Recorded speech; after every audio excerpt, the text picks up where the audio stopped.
राष्ट्रवादी काँग्रेस पक्षाचे प्रांताध्यक्ष खासदार सुनीलजी तटकरे, मंत्रिमंडळातील माझे सहकारी, आपल्या जिल्ह्याचे लोकप्रिय आमदार नामदार धनंजय मुंडेजी, पालकमंत्री, विधिमंडळातील माझे सहकारी विक्रम काळे, कल्याणराव आखाडे, राजेश्वराबा चव्हाण, राजकिशोर मोदी, संध्या सोनवणे, वाल्मिक अण्णा कराड, रविकांत राठोड, अजय मुंडे, दत्ता आव्हाड, दत्ताबा पाटील, फारुख पटेल, प्रज्ञा खोसरे, सुशांत पवार, सौतू सबगर, शिवाजीराव शिरसाट, वैजनाथ सोळंके, गोविंदराव देशमुख, भैया धर्माधिकारी, माऊली गडदे, लक्ष्मण पौळ, सूर्यकांत मुंडे, राजाभाऊ ओताडे, बबन लोमटे, विलासकाका सोनवणे, शकील कुरेशी, प्रिया डोईफोडे, संगीत तुपसागर, विष्णुपंत सोळंके, पिंटू मुंडे, जानिमिया कुरेशी, अजिंक्य अनेराव, अजित गरड, चंद्रकांत कराड, तय्यभाई शेख, अनंत इंगळे, माझ्या परभणी विधानसभा मतदारसंघातील जमलेल्या सर्व मायमाऊली, माझ्या बहिणी, माझे बांधव, पत्रकार मित्र, माझ्या राष्ट्रवादी काँग्रेस पक्षाचे सर्व सन्माननीय पदाधिकारी, या परिसरातील जमलेले प्रतिष्ठित नागरिक, बंधू भगिनींनो आणि माझ्या तरुण मित्रांनो, 12 ज्योतिर्लिंगापैकी एक असलेल्या परिप्रभू वैजनाथाच्या ऐतिहासिक आणि पवित्र भूमीमध्ये जनसन्मान यात्रेच्या निमित्तानं उपस्थित असलेल्या सर्व माझ्या शेतकरी, कष्टकरी, माय माऊली, माता भगिनी, तरुण मित्रांचं मी मनापासून स्वागत करतो। महाराष्ट्राचा आराध्य दैवत छत्रपती शिवाजी महाराज, शाहू महाराज, क्रांतीसूर्य महात्मा ज्योतिबा फुले, भारतरत्न डॉक्टर बाबासाहेब आंबेडकर, लोकशाहीर अण्णाभाऊ साठे, स्वराज्य जननी जिजाऊ माँसाहेब, क्रांती ज्योती सावित्रीबाई फुले, राजमाता पुण्यश्लोक अहिल्यादेवी होळकर, मौलाना आझाद, या सर्वांना विनम्र अशा प्रकारचं अभिवादन करतो। 12 ज्योतिर्लिंगापैकी एक असणाऱ्या प्रभू वैजनाथाच्या चरणी वंदन करतो। जगाला समतेचा संदेश देणाऱ्या श्री संत भगवान बाबांच्या चरणी देखील मी नतमस्तक होतो। मराठवाडा तसं बघितलं तर साधू संतांची भूमी, बीड जिल्हा हा देखील देवदेवतांची, संत महात्म्यांची, महापुरुषांची अशा प्रकारची भूमी, आणि या भूमीमध्ये आज मला यायला मिळालं। त्यामध्ये परळीच्या प्रभू वैजनाथाची ही भूमी, दासोपंत महाराजांची भूमी, या समस्त देवदेवतांच्या चरणी मी सुरुवातीलाच वंदन करतो आणि बीड जिल्ह्याच्या, महाराष्ट्राच्या विकासासाठी काम करत राहण्यासाठी महायुती सरकारला बळ दे असं साकडं आपल्या सर्वांच्या साक्षीनं मी देवदेवतांच्या चरणी सुरुवातीलाच अर्पण करतो। मराठवाड्याची भूमी जशी संतांची, महंतांची, शूरांची, वीरांची, बुद्धिवंतांची, कर्तृत्वान सुपुत्रांची भूमी, मराठवाड्याची भूमी ज्ञानवंतांची, प्रज्ञावंतांची, बुद्धिवंतांची, कलावंतांची, कष्टकऱ्यांची भूमी। या भूमीला धैर्याचा, शौर्याचा, संघर्षाचा वारसा आहे। हा वारसा आपण सर्वजण यशस्वी पुढे चालवत आहात, त्याबद्दल आपल्या सर्वांचं मी मनापासून अभिनंदन करतो। मी बघतोय गेले अनेक वर्ष, मी राजकीय जीवनामध्ये जवळपास 35 वर्ष काम करतोय। चांद्यापासून बांद्यापर्यंत अनेकदा संघटनेच्या निमित्तानं, सरकारमधला प्रतिनिधी या निमित्तानं, विरोधी पक्ष नेता या निमित्तानं मी फिरलोय, मी त्या ठिकाणी मिसळलोय। परंतु परळी मतदारसंघात इथं बीड जिल्ह्यात इथली जनता मनापासून राष्ट्रवादी काँग्रेस पक्षावर प्रेम करते। मला आठवतंय 2019च्या विधानसभा निवडणुकीत देखील या बीड जिल्ह्याने 6 पैकी 4 जागा राष्ट्रवादी काँग्रेस पक्षाला दिलेल्या होत्या आणि चौकार इथल्या माझ्या मतदारांनी मारलेला होता। आता देखील उद्याच्याला निवडणुका येणार आहेत। मी नेहमीच विकासाची कामं करत असताना अर्थमंत्री म्हणून राज्याचा बीड जिल्ह्याने केलेल्या प्रेमाची उतराई होण्याकरता जिल्ह्याच्या विकासाला कायम निधीचा हात सैल सोडला। माझं सुद्धा बीड जिल्ह्यावर प्रेम आहे। मी ज्या वेळेस बीड जिल्ह्यात येतो त्या वेळेस माझं अतिशय जोरदार आणि माझ्या सहकाऱ्यांचं स्वागत आपण सगळेजण करता। परळीत आलं तर प्रत्येक वेळी परळीकर माझ्या माझं प्रेमाने स्वागत करतात। तुमच्या स्वागताने आणि तुमच्या प्रेमाने अक्षरशः मी भारावून जातो। तुमचं हे प्रेम मी कधीच विसरणार नाही हा शब्द देखील मी आज आपल्या सभेला देतो। एकंदरीतच आम्ही कुठलाही विषय असला, धनंजय तर तुमच्याकरता राबतच असतो, पाठपुरावा करतच असतो। प्रकाश सोळंके असतील, बाळासाहेब आजबे असतील, बाकीचे सहकारी विक्रम काळे असतील, सतीश चव्हाण असतील, तेही प्रयत्न करत असतात। काल आम्ही कॅबिनेटला मंत्रिमंडळाच्या बैठकीमध्ये बीड जिल्ह्यात सीताफळ इस्टेट स्थापन करण्याचा अतिशय महत्त्वपूर्ण निर्णय घेतला। परळीच्या वडखेल गावात सीताफळ इस्टेट स्थापन करण्यात येणार आहे आणि त्यासाठी बीडकरांनो 53,60,25,000 रुपयाची तरतूद ही राज्य सरकारने केलेली आहे। इथल्या शेतकऱ्यांना, कष्टकऱ्यांना जी पिकं घेतात त्याच्यातनं रिसर्च झाला पाहिजे, त्याला संशोधन म्हणतात आणि त्याच्यातनं माझ्या शेतकरी बांधवांचं भलं झालं पाहिजे, माझ्या मायमौलींचं भलं झालं पाहिजे। बीड जिल्ह्याच्या परळी वैजनाथ इथल्या जिरेवाडीत वसंतराव नाईक कृषी विद्यापीठ अंतर्गत आम्ही शासकीय कृषी महाविद्यालय, शासकीय कृषी व्यवसाय व्यवस्थापन महाविद्यालय याला स्थापन करण्याला मान्यता दिली। त्याच्यामध्ये सोयाबीन संशोधन केंद्र ते स्थापन करायला मान्यता दिली। कृषी व्यवसाय व्यवस्थापन महाविद्यालय त्याच्यामध्ये अंतर्गत त्यालाही आपली मान्यता त्या ठिकाणी दिलेली आहे। आणि या बीड जिल्ह्यामध्ये कृषी भवन उभारण्याकरता 14,90,00,000 रुपयाचा निधी आम्ही मंजूर केला। आपण नेहमीच गोपीनाथ मुंडे साहेबांच्यावर प्रेम केलं, महाराष्ट्राने केलं। लोकनेते गोपीनाथ मुंडे साहेबांना, पंडितराव मुंडे साहेबांना मी विनम्र अशा प्रकारे श्रद्धांजली अर्पण करतो। लोकनेते गोपीनाथ मुंडे ऊसतोड कामगार कल्याण मंडळ याची स्थापना अनेकांनी घोषणा केल्या, परंतु खऱ्या अर्थाने मूर्त स्वरूप आलं ते ज्यावेळेस धनंजय मुंडेंनी त्याच्यात लक्ष घातलं त्यावेळेस या महामंडळाची स्थापना झाली। अशा कितीतरी गोष्टी इथल्या भल्याच्या करता आम्ही करण्याचा प्रयत्न केला। मला माझ्या मायमौलींना सांगायचं आल्यानंतर माझं धनंजय मुंडेंचं अतिशय दोन्ही हाताला भरभरून राख्या बांधण्याचं काम माझ्या मायमौलींनी केलं। आता तुम्ही पाहिलं अक्षरा शिंदे आपल्याच भागातली परळीची भगिनी, तिला पहिला हप्ता जसा तुम्हाला पहिला आणि दुसरा 3,000 रुपये मिळाला तसा तिलाही मिळाला। तिनं काय केलं, त्याच्यातनं वेगवेगळ्या प्रकारे कच्चा माल आणला आणि आत्ताच आम्हाला ते झाड भेट दिलं, तशा प्रकारची झाडं बनवली आणि 3,000 रुपयाच्या कच्च्या मालातनं तिनं 12,000 रुपयाची कमाई केली। एवढी कर्तबगार माझी मायमाऊली आहे आणि म्हणून मी जनसन्मान यात्रेच्या निमित्तानं सुनील तटकरे असतील, धनंजय मुंडे असतील, आमचे विक्रम काळे, कल्याण आखाडे, आम्ही सगळेजण कशा करता फिरतोय की या योजना तुमच्यापर्यंत कळाल्या पाहिजेत, तुमच्यापर्यंत पोहोचल्या पाहिजेत। माझ्या महाराष्ट्रातल्या गरीबातल्या गरीब महिलेच्या पर्यंत ते पोहोचवण्याचं काम आम्ही करतोय। म्हणून ही जनसन्मान यात्रा काढली। 1.5 महिना झाला, प्रचंड उत्साहाने स्वागत केलं जातं, प्रचंड महिला येतात, विश्वास व्यक्त करतात। कुठंतरी त्या महिलेला आम्ही सक्षम करावं, सबल करावं, आत्मनिर्भर करावं, ही त्याच्या पाठीमागची आमची भावना आहे, दुसरी कोणती नाही। मी नेहमी बघत आलोय, मी पण ग्रामीण भागामध्ये एकेकाळी एका विकास सोसायटीचा पंच होतो, नंतर चेअरमन झालो, नंतर बँकेचा डायरेक्टर झालो, बँकेला चेअरमन झालो, अशी माझी सुरुवात झाली। त्यावेळेस आमच्या शेतामध्ये खुरपणीला महिला यायच्या, त्यांच्या मागे मुकादम असायचा। त्यावेळेस त्यांना जवळनं काम करताना मी पाहिलं। धुणं भांडी करणारी माझी महिला, कचरा गोळा करणारी, काचा गोळा करणारी महिला,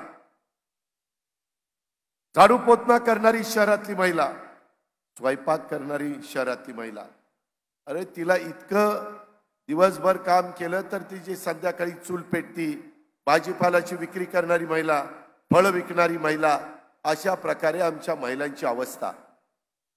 आणि त्याकरता आम्ही ठरवलं, मी अर्थसंकल्प 10व्यांदा सादर केला.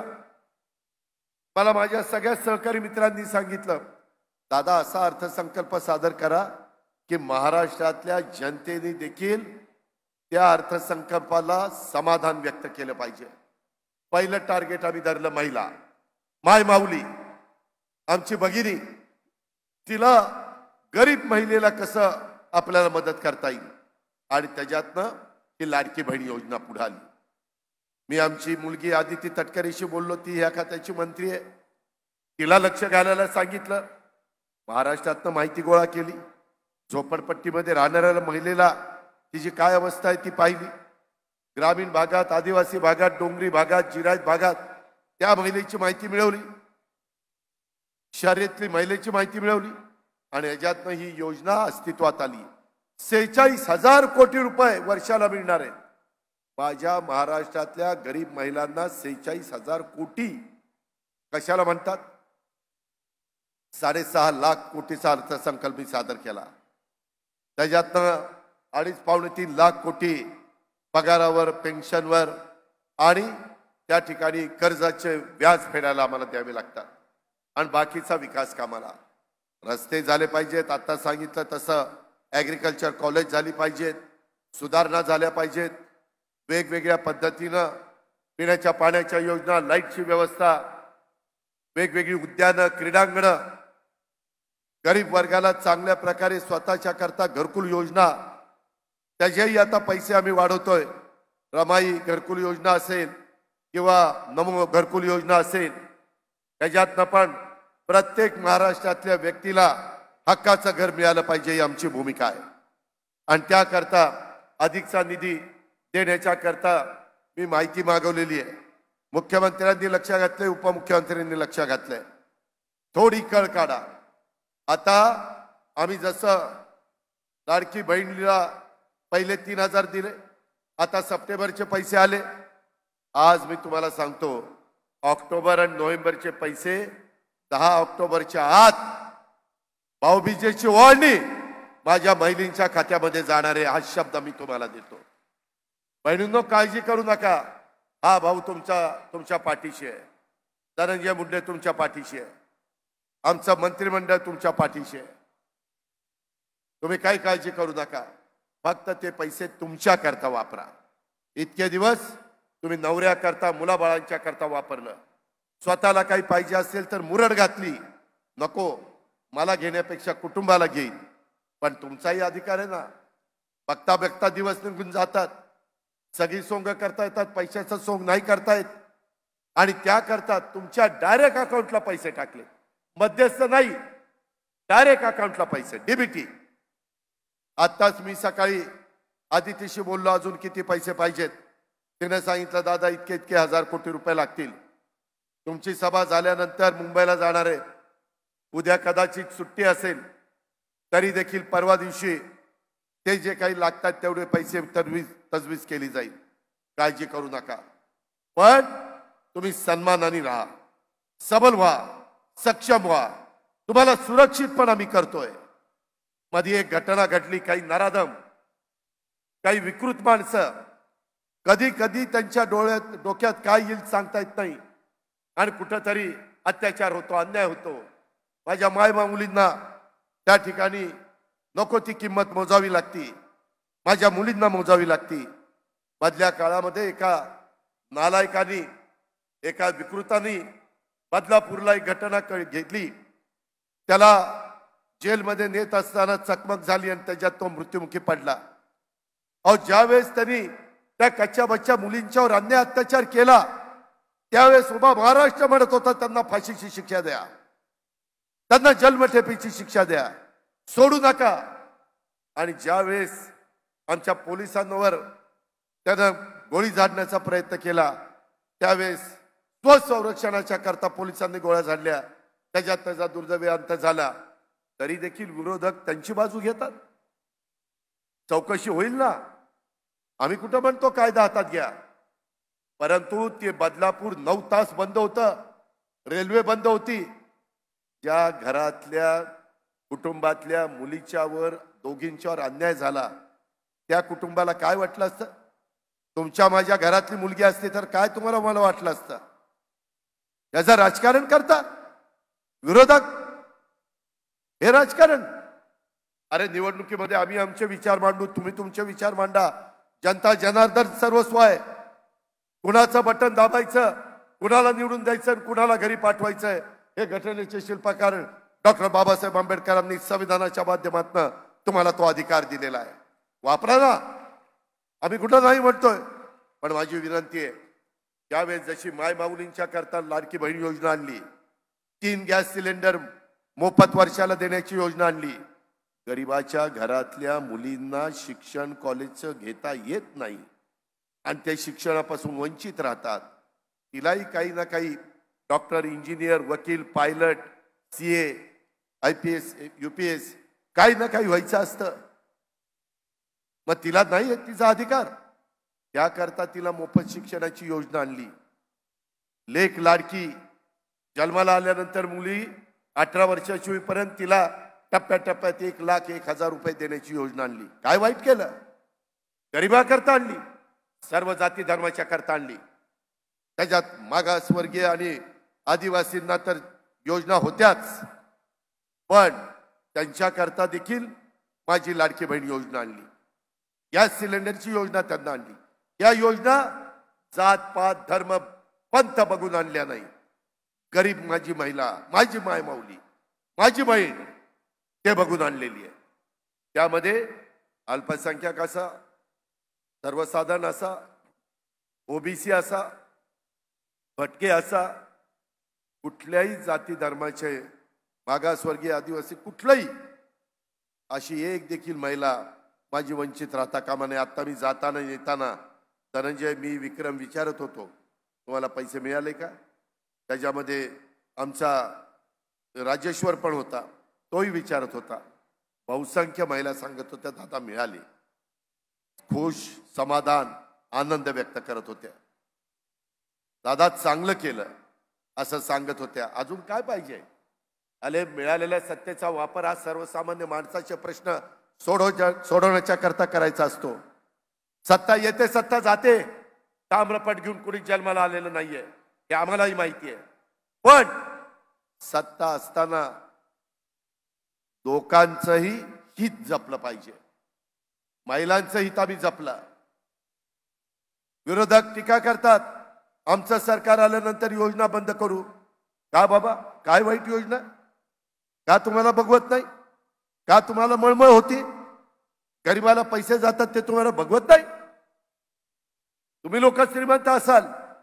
अरे सोन्याचा चमचा तोंडात घेऊन जन्माला आलेल्याला 1,500ची किंमत काय माहितीये? गरिबाला माहितीये. ही गोष्ट लक्षात ठेवा. आणि हे म्हणतात आम्ही बंद करू, आमचं सरकार येऊ द्या. अरे सरकार कुणाचं आणायचं, कुणाचं नाही आणायचं, हे माझ्या माय माऊली आणि माझ्या बांधवांच्या हातात आहे. किती कुणी गप्पा मारल्या तर ते चालत नाही.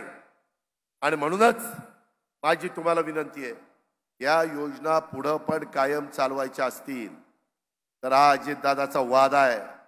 तुम्ही उद्याच्या येणाऱ्या निवडणुकीत महायुतीच्या सरकारच्या घड्याळाच्या शेजारचं बटन दाबा.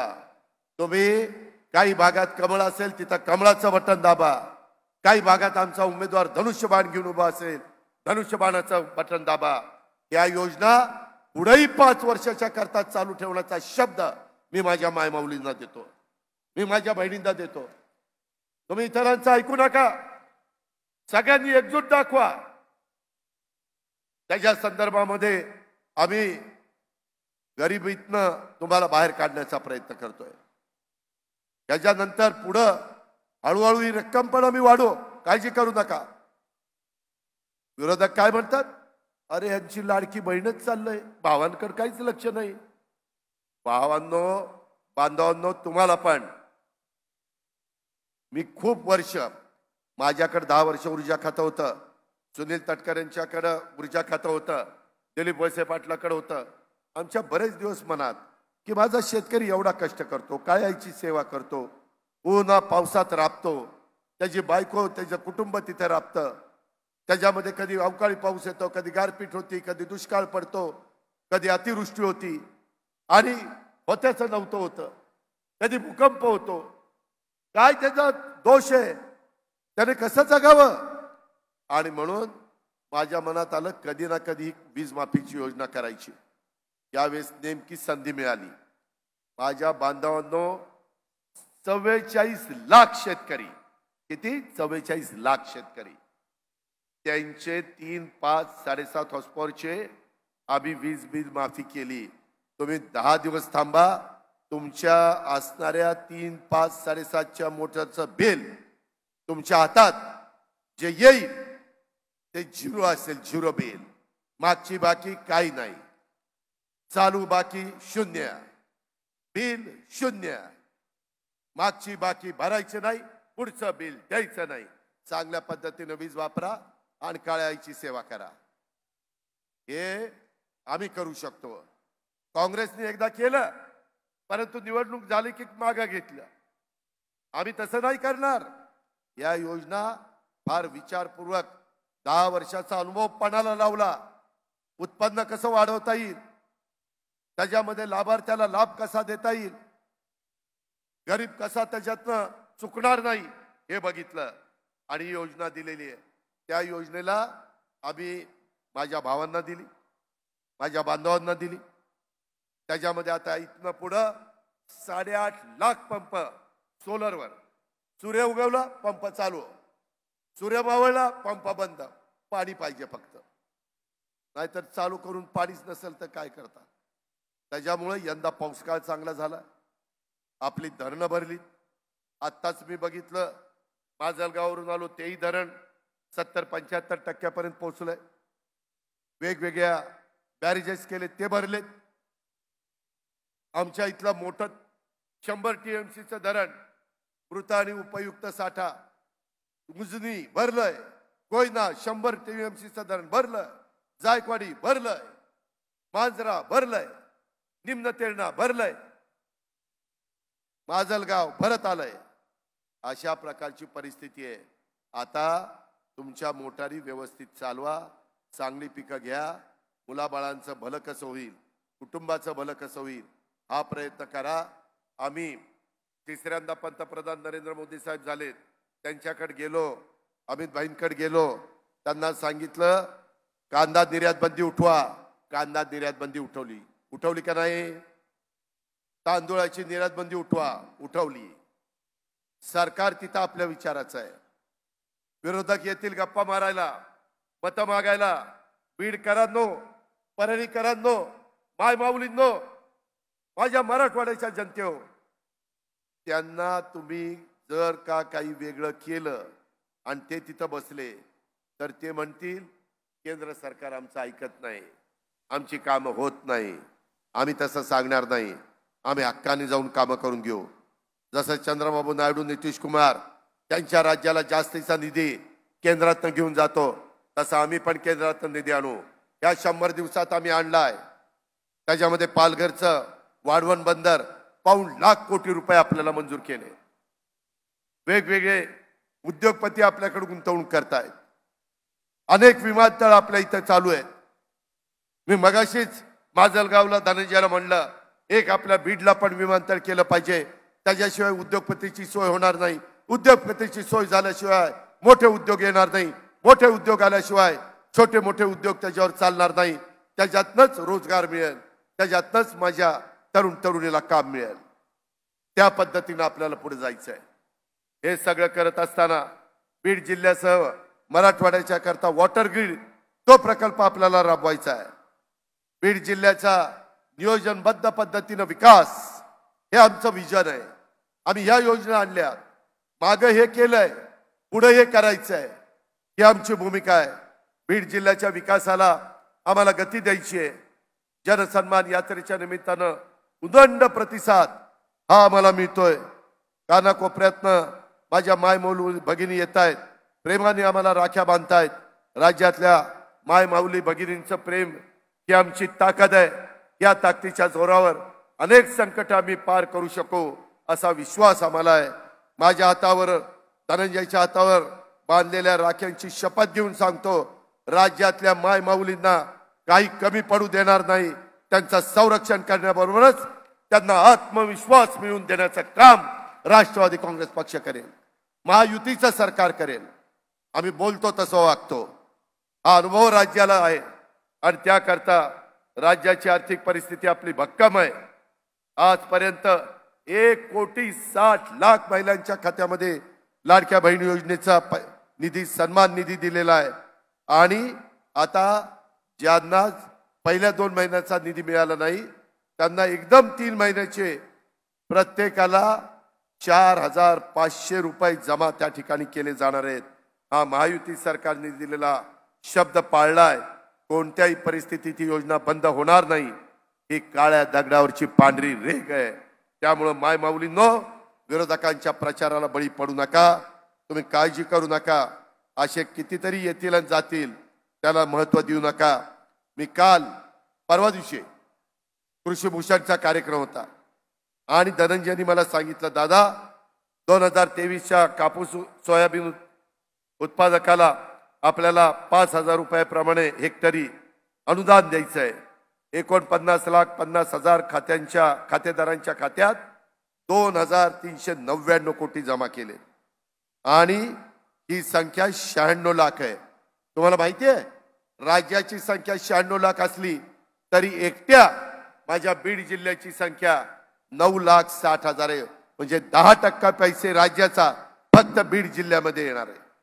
हे काम धनंजय मुंडेच्या मुळे झालेलं आहे। आज पैशाशिवाय काही चालत नाही। मी नेहमी राज्याला सांगतो, अरे सगळी सोंग करता येतात, पैशाचं सोंग नाही करता येत। हे खरंय का नाही?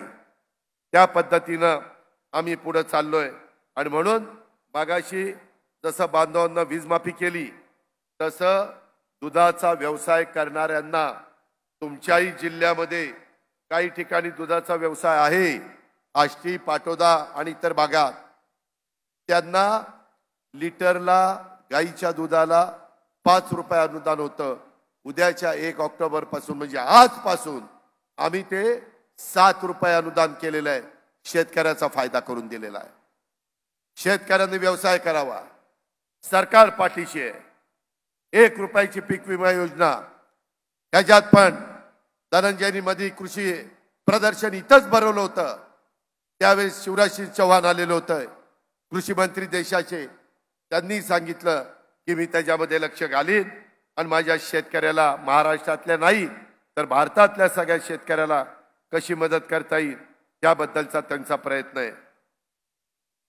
माझ्या मायमाऊलींनो, माझ्या शेतकऱ्यांनो, त्याच्यात आम्ही तरुणींच्या करता स्टायपेंड सुरू केलेला आहे। त्यांना आम्ही मानधन देतोय, त्यांना अनुभव यावा, त्यांना आम्ही सर्टिफिकेट देतोय। त्यांनी कोर्स करावा, त्यांनी स्वतःच्या पायावर उभं राहावं किंवा कोर्सचा अनुभव घेऊन त्यांनी नोकरी त्या ठिकाणी करावी। या पद्धतीनं तरुणींच्या पाठीशी पण हे सरकार उभं आहे। बीडकरांनो, परळीकरांनो, मला तुम्हाला सांगायचं आहे, या योजना ज्या आणल्या ना कालच्या अर्थसंकल्पात 75,000 कोटी रुपये या योजनेच्या निमित्तानं आम्ही लाभ देण्याचं काम लाभार्थींना करतोय। त्याच्यातनं महाराष्ट्राला बळ मिळणार आहे, त्याच्यातनं महाराष्ट्रामध्ये परिस्थिती सुधारणार आहे, महाराष्ट्राचं आर्थिक चक्र हे जोराने फिरायला मदत होणार आहे। ही पण खुणगाठ आपण सगळ्यांनी मनामध्ये ठेवावी, अशा प्रकारची विनंती मी आपल्याला सगळ्यांना या निमित्तानं करतोय।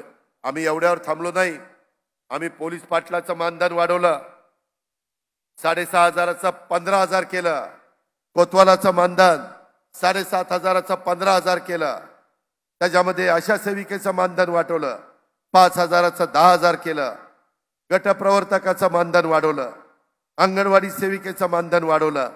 त्याच्यात कालच निर्णय घेतला 3.5 अधिक 1.5 अशा पद्धतीनं 5,000 रुपये आम्ही तुम्हाला अधिकचे देतोय। सरपंच, उपसरपंच, गावातली महत्वाची माणसं, त्यांचं मानधन दुप्पट केलं। ग्राम रोजगार सेवक, त्याच्याकडे कोणी लक्ष देत नव्हतं। कालच कॅबिनेटमध्ये धनंजय मुंडे, आम्ही मुख्यमंत्री, उपमुख्यमंत्र्यांनी त्यांचंही मानधन वाढवलं। त्यांनाही प्रोत्साहन अनुदान देण्याचा निर्णय घेतला.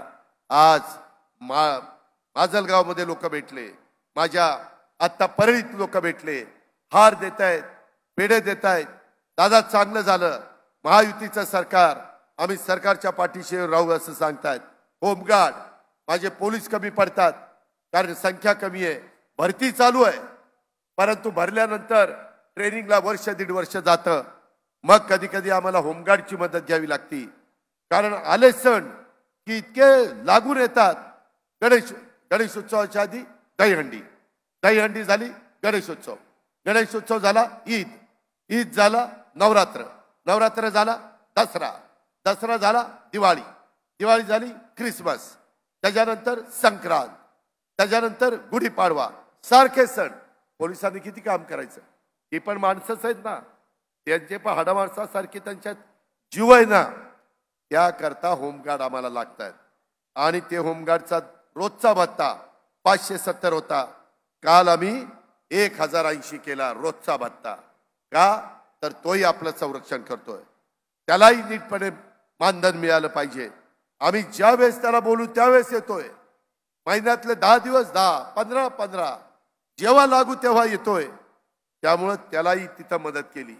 अशा पद्धतीनं समाजातला कुठला घटक वंचित ठेवायचा नाही, सगळ्यांना घेऊन राज्याला पुढे न्यायचंय. शाहू फुले आंबेडकरांची विचारधारा पुढे न्यायची. मला माझ्या अल्पसंख्याक समाजाला सांगायचंय, राष्ट्रवादी काँग्रेस पक्ष शाहू फुले आंबेडकरांच्या विचारधारेवर चालणारा पक्ष आहे, सर्वांना संरक्षण देणारा पक्ष आहे, न्याय देणारा पक्ष आहे. काही जण वाचाळवीर वेडीवाकडी वक्तव्य करतात, त्याच्यात समाजामध्ये अस्वस्थता होते, जातीय सलोखा बिघडतो, त्यामध्ये दरी पडती दोन समाजामध्ये, ती आपल्याला परवडणारी नाही. आज इथं देखील माझा अल्पसंख्याक समाज मोठ्या प्रमाणावर आहे. त्यांनी मला सांगितलं, दादा आमच्याकरता काहीतरी करा. त्यांच्याकरता आम्ही मार्मी काढलं, जसं आरटी, जसं बार्टी, जसं टार्टी, जसं सारथी, महाज्योती, अमृत, तशा पद्धतीनं आपल्या अल्पसंख्याक समाजाला आम्ही मार्टी काढलं. त्याही मुलांना मुलींना मदत झाली पाहिजे. 1,00,000 कोटी रुपये भागभांडवल मौलाना आझाद महामंडळाला दिलं, अल्पसंख्याक विभागाला दफनभूमी, शादीखाना, उर्दू शाळा, अशा पद्धतीनं ज्या त्यांच्या गरजा आहेत त्या गरजा भागवण्याच्या करता निधी दिला. विशाळगडला काही घडलं, ताबडतोब अजित पवार तिथे गेला, राष्ट्रवादी काँग्रेस पक्षाचे कार्यकर्ते गेले, सरकारने तातडीची मदत 50,000 केली. आम्ही राष्ट्रवादीतनं 50,000 कुटुंबाला केली. त्याच्यानंतर पंचनामे केले आणि काही कोटी रुपयाचं वाटप तिथं केलं. सगळ्यांना आधार दिला, घाबरू नका, आम्ही तुमच्या पाठीशी आहे. पोलिसांना सांगितलं, असं कुणाला अन्याय अत्याचार होता कामा नये. कायदा सारखा, हा उजवा हा डावा चालणार नाही. ज्या पद्धतीनं संविधान बाबासाहेबांनी दिलं म्हणून तुमचा माझा भारत देश एक संघ राहिलाय. बांगलादेशची अवस्था काय, श्रीलंकेची अवस्था काय, इस्रायलची अवस्था काय, रशिया युक्रेन मध्ये काय चाललंय, पाकिस्तानची अवस्था काय, याचा विचार करा. एवढा मोठा आपला देश, एवढ्या भाषा, एवढे जात धर्म पंथ, पण सगळेजण एकोप्याने राहतात. हे आपलं भारतीयांचं एक चांगल्या प्रकारचं लक्षण आहे. हे आपल्याला विसरता येणार नाही. ही आपली परंपरा आहे. यशवंतराव चव्हाण साहेबांनी सुसंस्कृत महाराष्ट्र कशा पद्धतीने असावा ही शिकवण आपल्याला दिलेली आहे. त्या रस्त्याने आम्ही चाललेलो आहे. तुम्ही आजपर्यंत धनंजय असेल, बाकीचे माझे सहकारी असतील, पदाधिकारी असतील, या सगळ्यांना साथ देत आलेला आहे. माझेही कार्यकर्ते कुठे चुकणार नाही, तुमच्या पाठीशीच उभे राहतील. तुम्ही आम्हाला साथ द्या, आम्ही तुम्हाला साथ देऊ आणि या महाराष्ट्राला देशामध्ये पहिल्या क्रमांकाचं राज्य या पद्धतीनं या महाराष्ट्र घडू, हा शब्द देखील आजच्या सभेच्या निमित्तानं मी आपल्या सर्वांना या निमित्तानं देतो. इतर बऱ्याच गोष्टी बोलण्यासारख्या आहेत, परंतु वेळ पण बराच झालेला आहे. महिलांनाही त्यांच्या स्वयंपाक वगैरेला जायचंय. अधिक न बोलता मी एवढंच सांगतो, परत विधानसभेच्या निवडणुकीच्या निमित्तानं येईल, पण या योजना चालू ठेवायच्या म्हटलं आणि केंद्राचा मोठा निधी आपल्या राज्याला सातत्याने आणायचं म्हटलं, करोडो रुपयाचा निधी आणि आपला सर्वांगीण विकास करायचा म्हटलं तर महायुतीशिवाय पर्याय नाही, घड्याळाशिवाय पर्याय नाही, धनुष्यबाणाशिवाय पर्याय नाही, कमळाशिवाय पर्याय नाही. या पद्धतीने आपण पुढे जाऊया. त्याला आशीर्वाद देण्याचं काम, त्याला पाठिंबा देण्याचं काम तमाम माझ्या बांधवांनी करावं, माय माऊलींनी करावं. हीच आग्रहाची, नम्रतेची, कळकळीची विनंती करतो आणि आपल्या सगळ्यांची रजा घेतो. जय हिंद, जय महाराष्ट्र.